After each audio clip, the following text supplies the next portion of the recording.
Hey folks, Randy here with Doing Cut and Trim. So a couple months ago I did a video where I was doing an engine swap on a mower of mine, and it had part one, and then he never got a part two. And somebody asked me about it, and I figured I would just go ahead and make part two so you can see it. I was really disappointed with how this turned out. I mean, it was good. What happened was good, but I wasn't happy with what happened. So I'll show you. Hold on. So here's the mower next to the tractor that donated the engine. Here's the engine. There's the engine. So this basically, it didn't happen.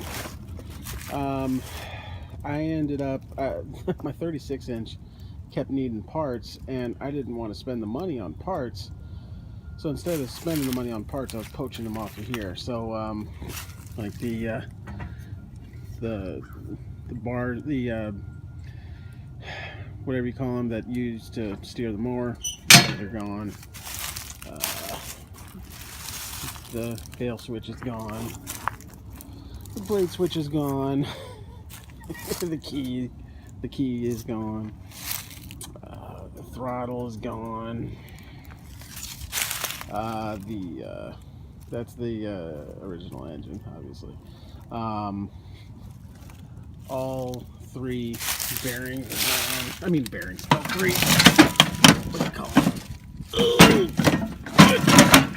There you go. All three of the spindles are gone. The front casters are gone. The belts are still there, obviously. And eventually, the tires are actually in way better shape. The tires will be gone. Oh yeah, and the transmission's gone. So I kept poaching parts off of it because I needed them, and it just got to be the point where it was going to be too expensive to get this machine back on the road. Take on top of that, I think Briggs & Stratton pretends they didn't make this engine because you cannot find parts diagrams for it anywhere. And I was running into problems, you know. I mean, the number one problem I was having is the air intake is right here. And the way it works is the air filter goes here. The air gets sucked up from down here through the air filter into the intake. Well, so you have to have the cover, or rain's just getting in your engine. It just got to be too big of a pain in the butt, and I was just like, you know what? This machine has turned into such a parts mower. Honestly, like if I have to think about what it would cost to get that machine on the road, not counting any work that the engine needs, which it definitely needs, but you know, $200 for the transmission. Another, if I can find the parts, another $500-600 for the spindles. What else did I take off of it? Those rods that I took off that control the belts, that's another, I think, $30 a piece. It needs all new belts. We're looking at probably another $150-200 for all new belts. What else did it need? Oh, the pulley that connects to the transmission, that's another $50. New caster wheels, that's a big one.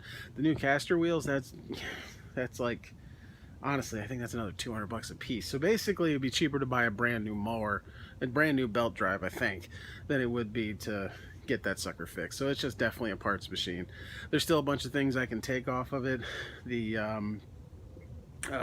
gas, I want to call it gas can. I don't know why that doesn't make gas tank. That can come off of the frameworks.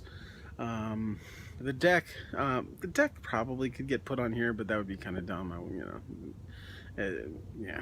So, yeah. I mean, it's just is what it is type situation, you know. So, unfortunately, I mean, it's good for my business. I saved, you know, probably, I mean, easily probably a couple $1,000s in parts by being able to poach off of that machine. But you know, the downside is I was really excited to do that project to get that machine running, and it's just not gonna happen. It's just taking up space in my yard. So that's the update on that machine. I wish I really wish I could have got that running. I was really excited about that project, man. It just didn't happen. So, oh well. It's Randy with Doing Cut and Trim. Have a good one.